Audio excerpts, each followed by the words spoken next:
Afternoon and a very warm welcome to you, and especially to the young boys and girls of Allenton Elementary in the United States. Welcome to this Safari Live, coming to you from the Maasai Mara. My name is Steve Falconbridge and I'm joined by Archie on camera, and we really do apologize about any technical issues we might have had a moment ago before, but we are out in the wilderness and we are here to explore and to have a wonderful afternoon. So please, boys and girls, send your questions through via your teacher. Let us know what you'd like to see. We are in Kenya. We are in one of the largest savanna ecosystems in the world. Let us know what you have to say. Send us your requests. We have got a bird in the long grass which has just disappeared, but I think Archie might be able to pan on him again, and I know it's a boy because he was making a wonderful little sound just before. Can you get him, Archie? There he is. There we go. Can you see that?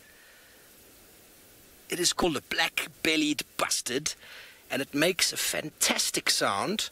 If he doesn't do it again, I'll play it for you. If you just have a little listen on my phone, it's going to come through the microphone, and it might actually encourage him to do one as well. So let's have a listen.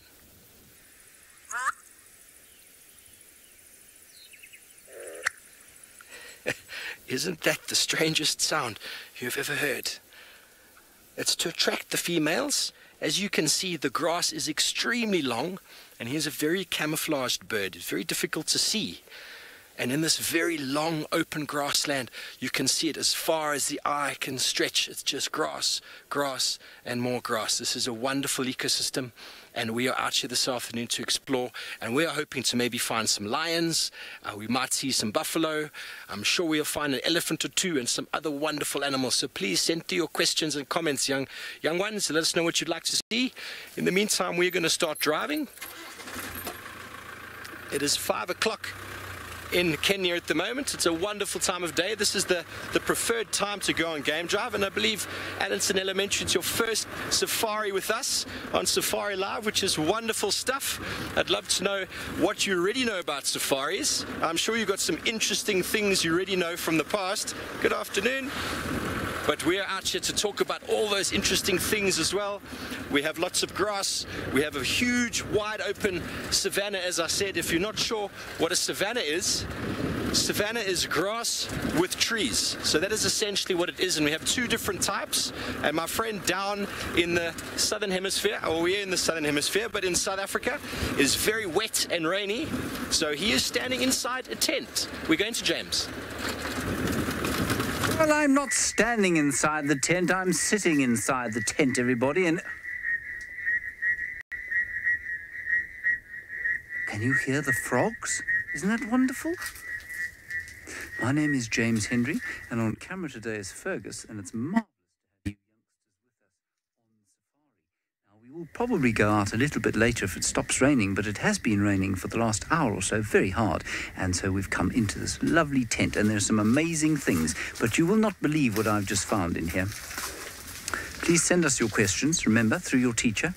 I was sitting on this chair, and I haven't been sitting on this chair for some time, and you won't believe what I saw when I turned it over. Oh, look at that. That, everybody, is called a daddy long-legs spider. Isn't it amazing? And it was living underneath where I was sitting. And that's because we live in a wild area here. And in these wild areas, well, wild creatures make their homes everywhere they can. Now, I've also got a very special thing in here called a microscope. And we're going to have a look at the spider now through the microscope. Isn't that a magnificent picture? And it is totally harmless to human beings, so it wouldn't have harmed me. Even if it had bitten me on the bottom, it still wouldn't have given me any kind of poison. All right, let's try and put this up on the table and see if we can get this around here somewhere. Although normally the daddy long-legged spider carries the eggs in her mouth. Wow, that is amazing. Isn't that an astonishing thing to find under your chair? I think that's amazing. Oh, now, you all want to know what kind of animals we'll see today. Well, the thing about being in a wilderness area like this is that it's not like the zoo. So we don't know what kind of animals we're going to see. When we go out into the bush, we have no idea what we're going to find. few of my other friends have gone out, Tristan and Noel, and I know that they saw some cats this morning. They saw some lions and some leopards, so they'll probably go to where those animals were, and they'll see them if they can find them again. But we've got elephants here, we've got impalas and buffalo and baboons and monkeys and badgers and about 300 different kinds of birds and thousands of different kinds of insects and probably about 500 different kinds of trees. So you could see all of those special things today on your safari. Let's go quickly outside and have a look at this cloud. This big storm cloud. It's been so very dry here where we live in South Africa in the Kruger National Park, and you can see we're very happy to have had all of the rain that we've had so far today. We're hoping for some more, of course, and the frogs are hoping for it even more than I am. You heard them singing with happiness when we started our drive. Isn't that amazing, seeing those clouds flying across the sky because the wind up there is so very strong? This is very exciting. Okay, now I told you we didn't know what we were going to find out here. My friend Tristan's gone out. I said he was going to look for a leopard, but he's actually found something that looks just like this. Well, I have, James, I have found something very interesting, and it's not Noelle because she's busy driving past at the moment, and you'll meet her a little bit later. But what I have found, and I will get into now, is a stick insect. But before we get to that, my name is Tristan, and on camera today I've got Senzo. There's his 3 fingers as per normal, and this is a live interactive safari, kids, so send lots of questions to your teacher and we'll try and answer as many as possible. So what I've got here is what we call a stick insect. So I'm going to try and let it go onto the dashboard. You can see it's going to walk off of my hand, and isn't that amazing? Look at it.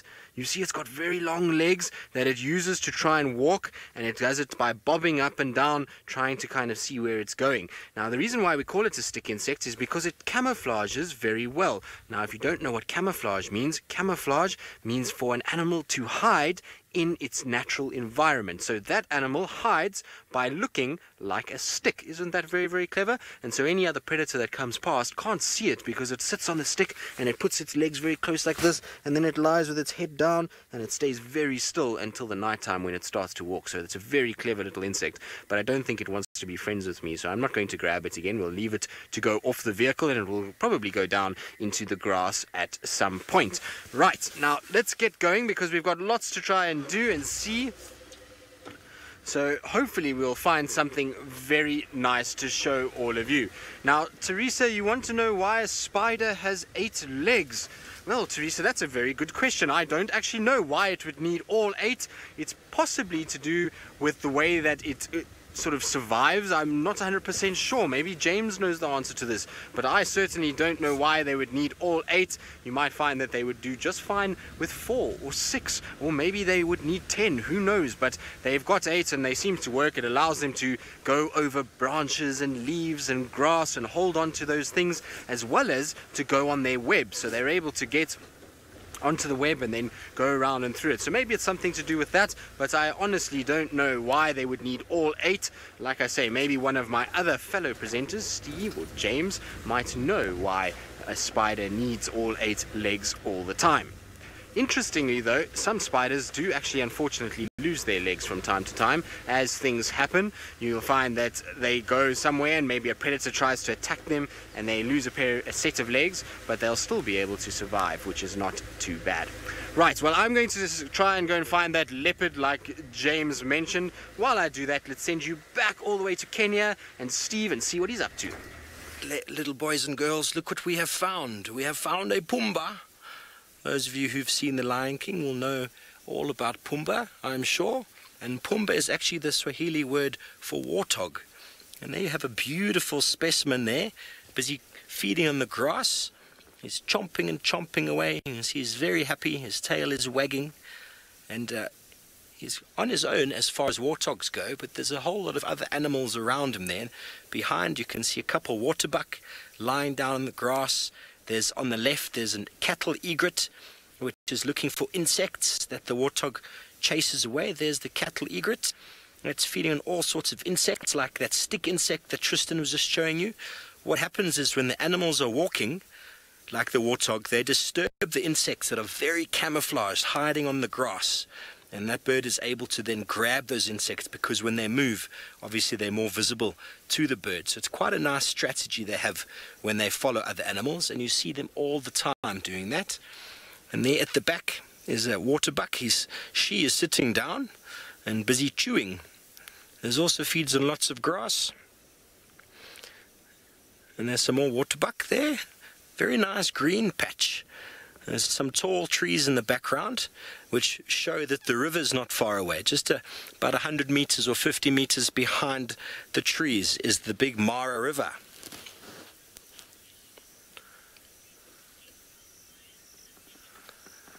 You are learning about the habitats the animals live in, and this right here would be one of the habitats. That big tree canopy that is running along the side of the river, so that is one habitat. And then if you come to the front where the warthog is, it's a different habitat. And as you come further away, there's another habitat. You can have lots of habitats next to each other. Some are tall with trees, some are wet with lots of moisture, and some have got tall grass. And as you can see now in our picture, we have all three of those habitats. And then behind the trees is the river, which is another habitat. So when we talk about animals and their habitat, it's where they like to be. You go to school and you go home and you've got your favorite shop and the movie and the cinema you go to. You could kind of talk about that being your habitat, but out here the animals' habitat is where they like to feed, have their babies, and spend most of their time. So on that note, we're going to go 1,600 miles all the way down to South Africa, to James, who I think is still in the tent out of the rain. Right, we are sitting back in the tent, everybody, and I found an amazing creature. It was living in this little thing here. And you know what it is? It's a kind of a bug. Let's have a look. Oh, he's just run away. What a disaster. Hang on. He's coming back to my microscope now. No, don't run away, little thing. The problem with this bug, I don't want to touch him. You don't want to touch him because he's a stink bug. He makes a puffy smell when he feels like you want to attack him. And if I am not careful, he will think I'm trying to attack him. Then I'll just sit still. These kids just want to have a quick look at you. There we are. Look at him. Isn't he amazing? Can you see his eyes? And his feelers, those are the long things sticking out the front of his nose. And Steve was talking about habitats. Well, you know, he talked about the river and the forest and the tree. Well, this little chap's habitat is right here in this little, what we call a gall. You don't need to remember that word, but basically it's a swollen branch. And that's his little habitat. Isn't he cool? I think let's take him outside and put him back in his home. Because even with a little bug like this, we need to be very careful. Now, Teresa, you wanted to know why spiders have 8 legs. Teresa, I think that's quite a complicated question. It's a very good question, to which I only have a simple answer. And the simple answer is that it's easier for them to move. They're able to move sideways and frontwards and up walls and along the roof and that sort of thing. It also helps them. Sometimes their legs are modified to help them to catch things. They don't have fingers like us, so sometimes they use their legs to help them catch things that they want to eat. So that's why they've got lots of legs. I'm going to put them back here and hope that he survives. Oh, now, Kylie, you ask a very good question, because I said that spiders carry their eggs in their mouths, and you say, how do they do it for so long? Well, it's a little bit like asking the question, how do we walk on 2 feet? It's just what we're designed to do. It's easy for us. So you mustn't think of a spider as having a mouth like yours. And you can you imagine, you can hardly fit 1 egg in your mouth, let alone the 20 or so that the spider must carry. But the spider's mouth is designed to carry 20 eggs, and so it does. It's the same as us being able to walk on 2 feet and use our fingers and that sort of thing. So that's all very similar. Okay, let's go back inside here. It's getting a little windy and rainy out there. And I'll see what else I can find to show you in here. Ooh. Now, Reese, you want to know what spiders eat. The spider that I found under here would probably eat something like that bug over there, but also other small things. So he lives in a dark patch. This is a, what did we call him again? A daddy long-legged spider. They live in dark areas. Normally this tent is dark because we close the walls. So he's chosen to come and live in a dark area. So he'll eat small insects that live in dark areas. He might eat something like a small cockroach, for example. That would be very delicious for them. Okay, we're going to go back up to the Maasai Mara while I look for more things to put under the microscope. I don't know, Steve's got a very special little antelope to show you. Spiders indeed. Do they give you the creeps? They don't give me the creeps. I quite like spiders. But here we have one of the most common antelope in southern Africa. Is an impala. Very, very beautiful. And there we have a waterbuck with it as well. The female. We don't have a lot of rain. We can still see the beautiful clouds and hear the thunder in the background, and there's quite a lot of lightning. But what's happening is, because it's already rained here, a lot of the insect species are out, and so the birds are, it's cool enough, but not so cold, that the birds can hop around and access a lot of those insect species. And one of the ones that's coming out now is a special kind of termite called a winged alite. So there's termites that live in mounds, and there's termites that live just under the ground here. And then during this time of year, they send out very special winged male and females that go off that will start a new colony. It's absolutely amazing.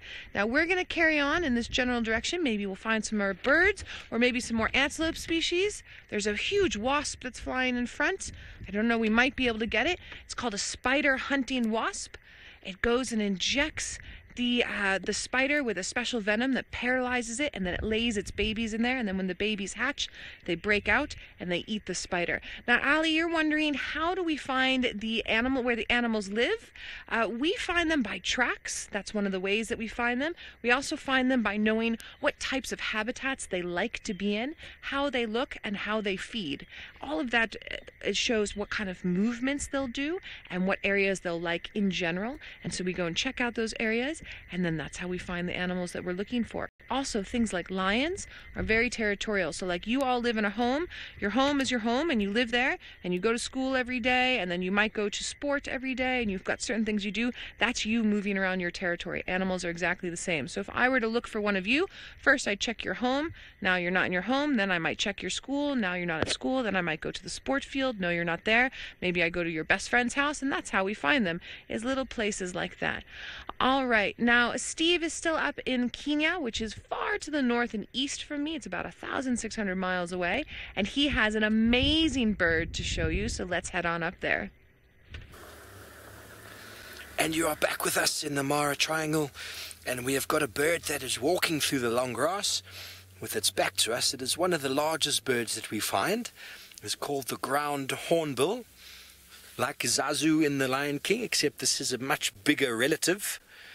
It's very, very big. It's walking through on the ground and picking up all sorts of insects, frogs, whatever it might be able to find on the ground there. And as Noel was saying, the rains bring the insects. We've had lots of rain up here. You can see how green the grass is. And I'm surprised to see it on its own. You often find these birds in groups. There we go. Let's see what it's got. Oh, it caught something and it swallowed it. You see that? Pick them up and throw it into the throat. Absolutely gorgeous bird. They work in a family, these birds. That's why I'm surprised I haven't seen the rest of them. You often find them in groups of 3 or 5, and they will breed and then obviously have one chick. Ari, why do the birds eat insects? They eat insects because there's so many of them. When the rains come, we get lots and lots and lots of insects. But these birds would eat snakes, they'll eat rodents, mice, they'll eat small frogs. We even saw one eating a little terrapin the other day. It was like a tortoise. So they'll eat anything they come across that they can break open with their beak, and they'll shove in their mouth. So they're not too picky. They'll feed on whatever they can get. I've never seen them killing or catching any sort of larger prey, but definitely if they can catch a mouse or a snake or a lizard, definitely they'll grab that very strong, powerful beak. And even though it's walking on the ground, they are able to fly. Beautiful. Is that not a gorgeous bird? Very busy. There we go. That looked like a little grasshopper or something. And they have got such pretty eyelashes. If we could get closer, you would notice how pretty those eyelashes are. They were just constantly feeding, isn't it? Putting them into sort of like what we call the crop, just in the throat, sort of a storage pouch. They just put a whole lot of food in there, and they can sort that out later. They don't have teeth like we do, so they don't spend time chewing. They just walk around, catch lots of food, and then throw it in.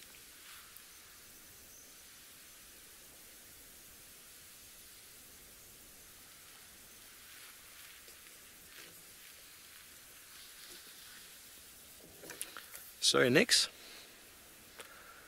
what a gorgeous bird. I'm wondering where the family is. He's looking quite lonely out here. Normally 3 or 5, and it's normally good luck to see these birds. And we're going to go 1,600 miles again back to South Africa, where I hope the rain is not so bad at the moment, and Noel has got another beautiful. So cute. Unfortunately, it is that time, all of you. I hope that you have had an absolutely wonderful time with us on safari, and that you will have a great day further at school, and that you don't get too much homework, and that it's lots and lots of fun. But for now, we're going to carry on our safari, and we hope that we'll see you at some stage soon again.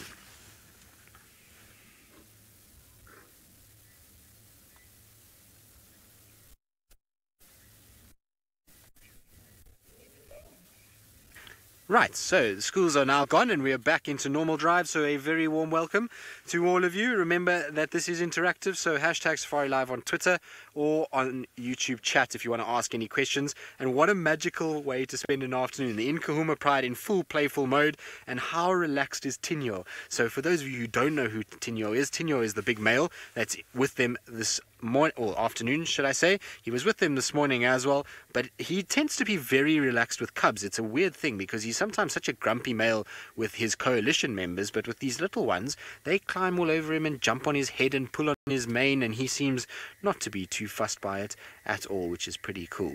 Now, there was another Birmingham male on Juma this morning, and Suku, we did have him early in the morning. Some of you might have seen him on the dam cam. He then got up and walked straight south into Little Gowrie, and we lost him there. So he went that way. He was contact calling, but these guys didn't respond.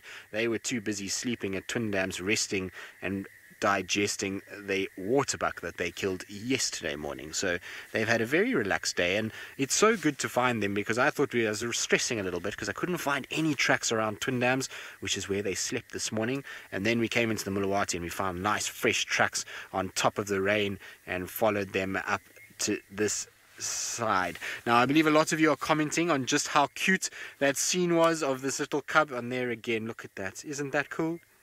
And look how it's grabbing the mane and the ears. Tinyo, you are very patient. Little cub, you are going to get yourself into trouble shortly. This is so cool. Look at the bits of mane that cub has pulled out. You can see the blonde section on the dark hair. So if you... This poor male is going to be bald by the time this cub is finished with him. But there's a nice big chunk of mane that's been pulled out by that little cub. And now the bush is under assault. There goes the tree in the bush. And there we go, Senzo just to the right. So look at the little one. It's busy attacking the tree now. It's decided, well, Dad's mane is pulling out too easy. I want something else that I can bite on. And so the tree is now suffering a vicious assault by this tiny little one. There you go. Leaves are falling off. It's all happening. This little one is causing absolute mass destruction at the moment. There you go. Dad's gone back to sleep again, which is cool. I think the little one's not going to be finished with Dad, though. Dad's going to get another round shortly. There we go. There we go. And up on top of the head. How cute is that? It doesn't get any better than that in terms of a sighting of lions. How cool. You are naughty, little one. You're going to get yourself into trouble now. Dad's going to bite you shortly.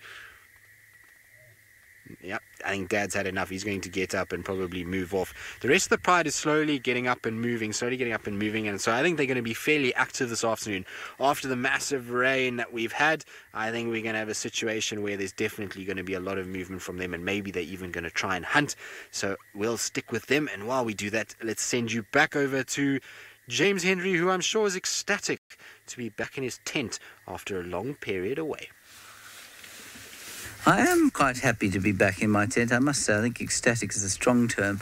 But that sighting you've just had there of lion and cub, I've said to many of you before, is my favourite thing to watch out here. I don't think there's anything else I prefer to watch.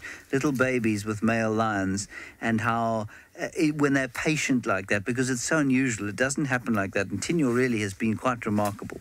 I think that's marvellous.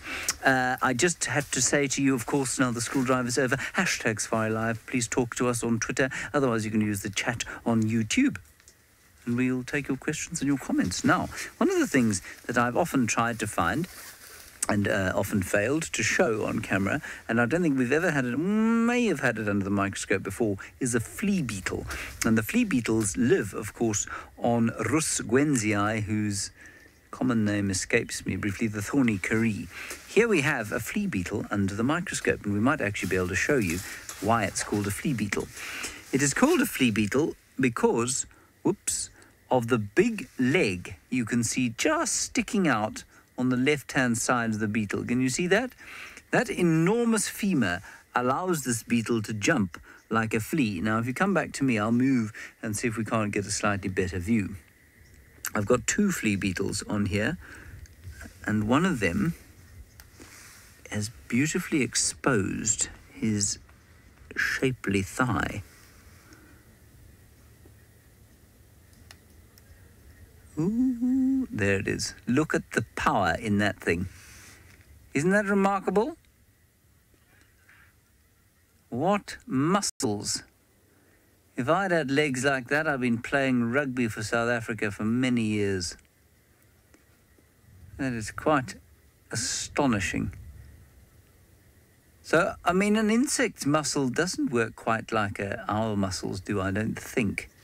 But I guess the mechanism must be fairly similar, and so the bigger it is, generally the more powerful it is. And so this thing is an enormous, basically the same as your quadricep, and it's able to jump a greater distance.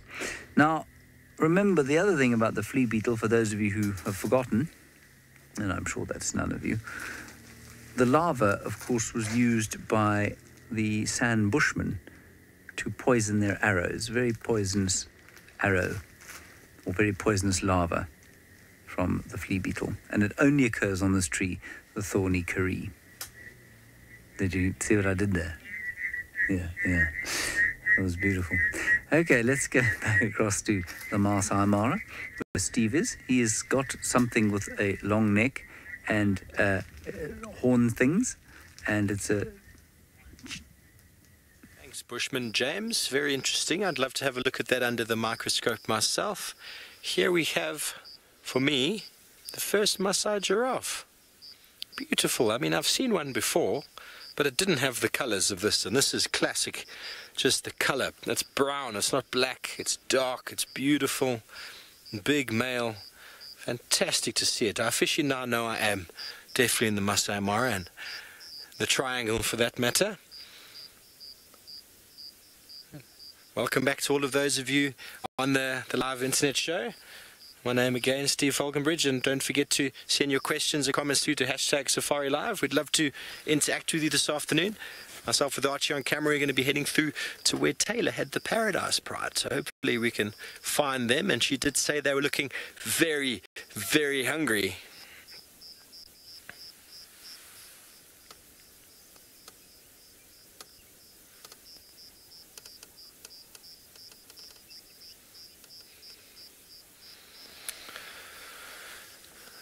Lady Starfire wants to know if the crest on the head of the crown cranes is different from the feathers. That's a very interesting one. I don't know.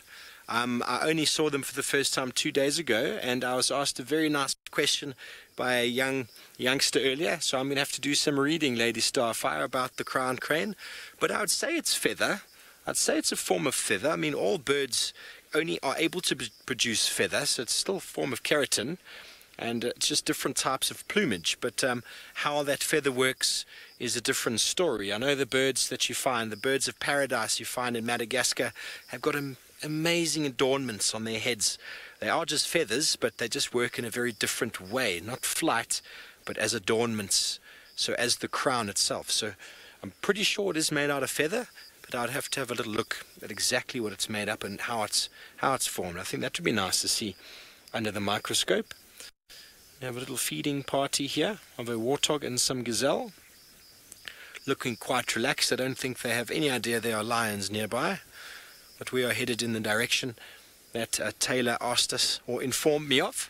Still finding my way around, but it's wonderful to be out here and exploring.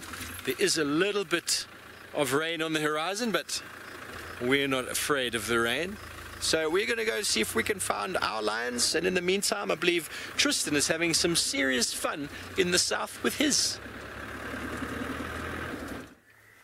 Well, I am having fun, other than the fact that I have this pesky roof on at the moment, which is causing a bit of drama because it's thick in here and it's not really easy to off-road with this roof. But anyway, we'll make a plan and we'll get it right and figure it out. But our lions are on the move. They definitely are in the mood for food.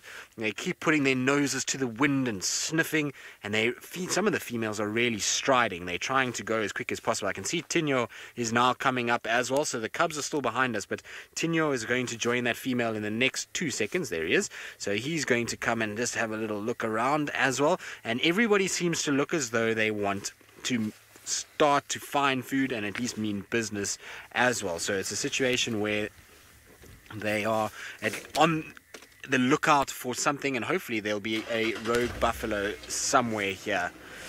So Matt, no, this male lion does not stay with the pride full time.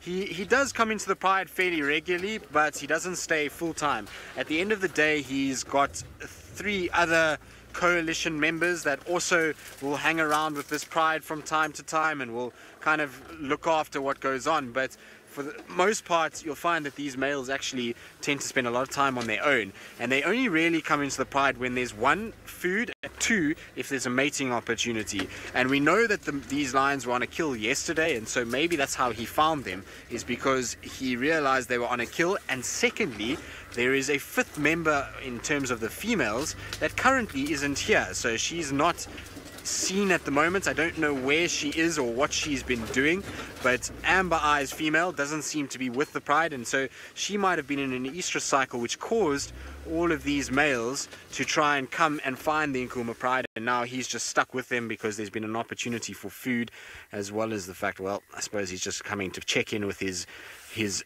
offspring. At the end of the day, we don't know which of the males are the fathers of these cubs, but one of the 4 of them is definitely the father.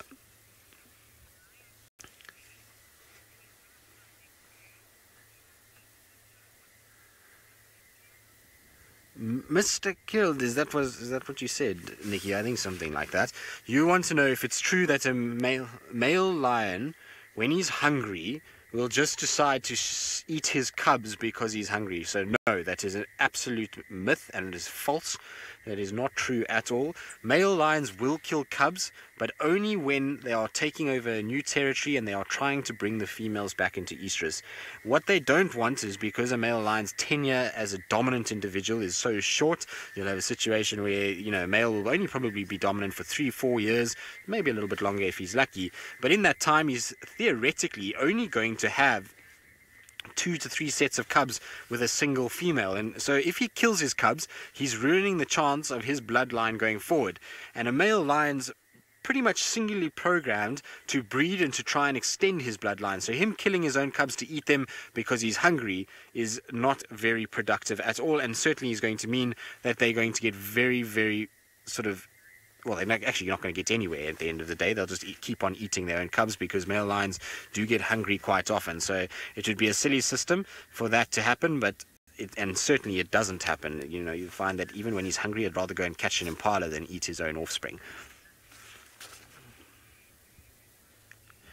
So Nate, yes, this is the same male that climbed the tree the other day to get the leopard kill. Remember, we were saying that he was almost like he was trying to track down the Nkuhuma Pride, and so he obviously was successful during that part of the day, because the next morning is when James found him. Little pink colour. More than that about it I cannot really say, but there is a great plethora of life on this little branch. We did have some termites, there they are, some termites messing around in the bark there. Tiny little things, and we will close this up again as soon as we've finished, because the termites don't like to be exposed to the sun. I have Polyrhacus the ant. She's crawling on the fungus now. You see her there? There she is. Very special stuff. All right, we'll wrap this thing up again now. We're going to head you over to Steve. Apparently he's got a little carnivore that is striped like a tiger, but isn't in fact a tiger. So folks, I'm just trying to reposition here. We've got a beautiful sighting of some banded mongoose, which I'm just trying to reposition for. There we go, Arch. They are little gangsters of the bush, and they found something there. They're very busy. They just came up on the side of us, and then obviously decided to come up behind. And looking at hundreds of thousands of cells, and in every single one of them there is the DNA, the complete blueprint for everything in this fungus. Isn't that just astonishing? So of the hundreds of thousands of cells in the picture you're looking at right now, they're much too small for us to see with this microscope. We'd have to get a much more powerful microscope. In every single one of those cells, there is a blueprint for this entire fungus. Now, I find that absolutely astounding. While I ponder this almost unfathomable complexity of the natural world, we're going to go back to the Mara and Stivovo. what a marvelous idea, James, looking at fungus under the microscope. Definitely something I've never managed to do before, but I'm sure it must be incredible. Lovely to have this technology available to us when conditions are not too favorable. And here we have a beautiful Blackback Jackal. I know Taylor would be quite excited now. I think this is one of her favorite animals. She gets very excited out here. There are two of them. You can't see the other one now. It's just disappeared in the long grass. But by far one of my favorite calls in the bush, the call of the Blackback Jackal. Please don't ask me to imitate it. I'll do a horrible job. I think he's in there. Disappeared. Yeah, it was there a moment ago. Well, this other one is quite interested. Beautiful big ears. I am not going to try and imitate it because I don't want to scare the poor animal that's going to look at me and think, what the hell was that? Or you might attract lions and leopards because it might sound like a distress call of an animal dying. I could play it off my phone, but I don't want to instigate these poor animals. We are within their territory right now, and to be able to mess with their territory would not be very ethical now, would it, folks? There we go. Wasn't enjoying the camera. It's now moved off and hid in the long grass, so we are getting close to the area where Taylor had, there we go, there's the other one, on the daily patrol. When Taylor had the Paradise Pride, we did have a few lions before on the other side of the river, so we're going to come to where she said she saw some, and then if we are not lucky, we're going to go back to the ones we saw on the other side. But it'd be impossible to follow them.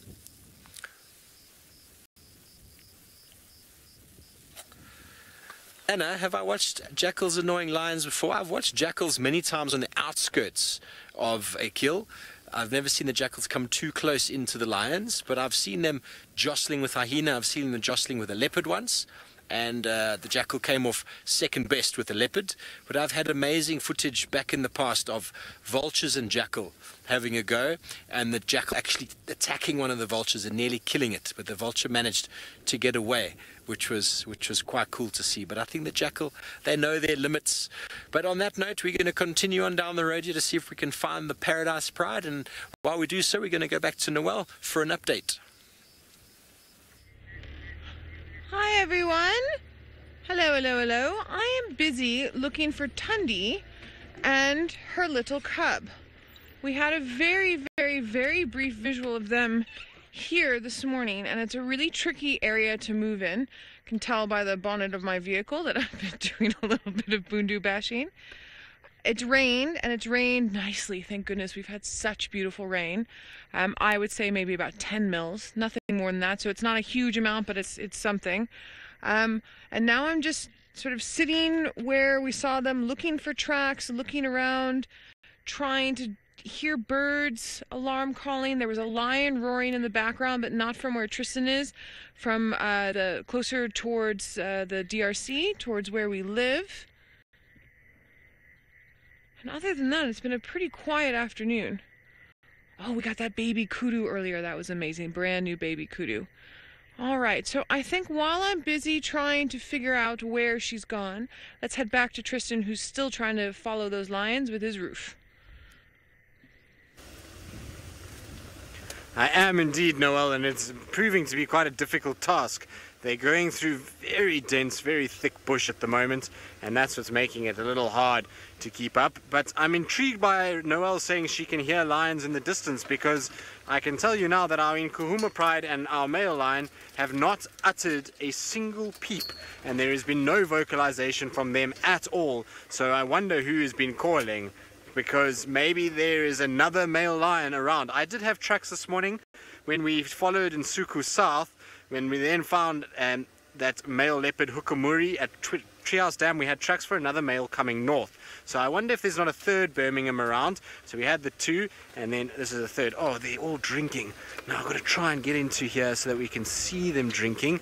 I don't know if we're going to be able to. Try and get you. There we go. That's probably the best view we're going to get for now, unless I can get around, but I don't know if we'll get around in time, so let's just rather use this. Now I apologize about poles and all kinds of other things because, well, we do have the roof on, as I mentioned. It's a pity it's not so open on the other side, because it would have been so nice to have the whole pride kind of lined up around a little water source. It would have been very cool to see. And it looks like they might start to kind of settle a little bit, although I see a number of the females still walking away, so we're still going to be here for a few minutes and then off they go again. There goes little one, still bounding, full of energy. It's run and jump on just about everybody and is playing. There we go. See, again, hello little one. So I suppose that's what it's like when you've got older siblings and you're the only one. You're a bit of the kind of naughty child, and you just run around all over the place causing havoc with with all the other ones. So Amy, you're wondering, with the little being damp, will it affect its health? So no, shouldn't really affect its health too much. It's getting nice nutrient rich milk from its mother, it's feeding, it's got the protection of everybody, so it should actually be okay. The good thing also is that it's going to prevent this little one from getting mange, because when they've got damp fur like that, the mites that cause mange don't populate very well in wet weather, and so you have a situation where they're able to actually kind of stay actually healthier in the wet than they are in very dry conditions. Now, I'm not sure if, is that Amber Eyes that's here? Yes, hello girl. Long time no see. Where have you been and what have you been up to? Nice to see her though with the pride. So all 5 females are here then, and they are moving around with them, which is good news. When 5 Nkuhuma females are together, they really are a force to be reckoned with, and generally they are able to find a lot of food items and really cause a lot of trouble. So I'm pity any buffalo that is around if all 5 girls are together with a Birmingham boy, because when the Birminghams and the Nkuhumas combine, like I say, buffalo tend not to last very long at all. We tend to see a situation where they, unfortunately, mass murder occurs, which I suppose is not the worst thing. Right, now let's sit here.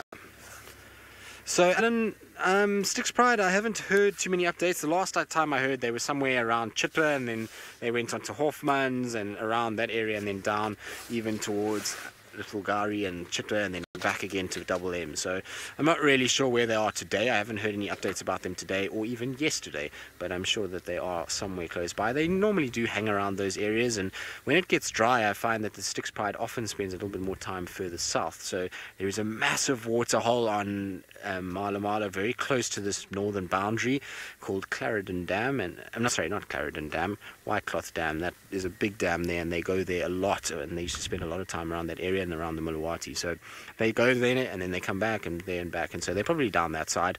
We'll just have to see. I'm sure they'll come back though as well, and apparently they're looking good from what I've heard. You know, the adult females are a little older, but the cubs apparently are all looking quite fine. What amazes me though is all this water on my left hand side that they've just drunk out of, that was completely barren, bone dry 3 hours ago, and now look how much water there is. It's absolutely incredible. We had a really good storm today, and so you know, the animals I'm sure will be very happy about that. I know some parts of the Sabi Sands got over 60 millimeters of rain this afternoon, which is really quite something and saying a lot. But there's one that is busy sitting. I'm going to try and stop there so that Senzo doesn't have to deal with the pole too much. But that's one of the sub-adult females that is just sitting over there. Really cool to see how much they've grown, and they're starting to become part of the pride that will probably start hunting. I wouldn't be surprised if these guys are going into hunting mode at some point. They will definitely be watching the adults very carefully, and hopefully soon we'll see them successful in their very own hunt for the first time.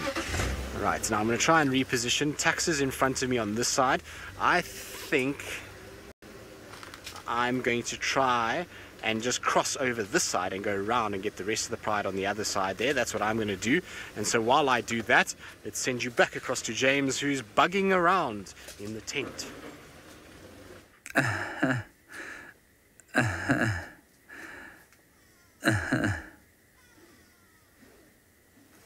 Scott Dyson found us a very exciting thing to look at, actually. Let's go to the microscope. Now, it is a little moth. And I can't identify the species, but I'm pretty sure that it is part of the family of hand maidens. And I've seen some similar species here, but not exactly the same. It could be something slightly more primitive known as a burnet. Why that's more primitive, I'm not really sure. But it's one of the two. It's a handmaiden or a burnet. And it has got, if it would open its wings, the most spectacular red colours underneath it. While we wait and see if it does open its wings, just have a look around it. It's in a little jar, which it will be removed from as soon as we finish this segment. Those little black spots on the bottom of the jar, or those specks, are the scales that make up the wing. So you've often obviously been sort of swatting at a moth that's flying around your face, or laying on one on your bed, and come up with kind of grubby fingers. It's like a dust that comes off on your fingers. That's those scales that's on your fingers when that happens. Let me just take this out. Oh, well done, Nicola. Our timing is superb. Let's see if we can't find them. Ooh, Scarlett, you ask a question very topical today. You say, have I ever found a snake in the tent? I haven't found a snake in here. I have found a snake in the little technical box outside, a brown house snake. But yesterday, while I was in my room thinking about what to do next, I was about to climb out of my window and go and sit outside. And I looked up, and there above my window is a little sort of hole for some reason with a gauze in it. And sitting there watching me with his tail hanging over one side and his little face hanging over the other, you can see the terror I feel just talking about it, was a snake.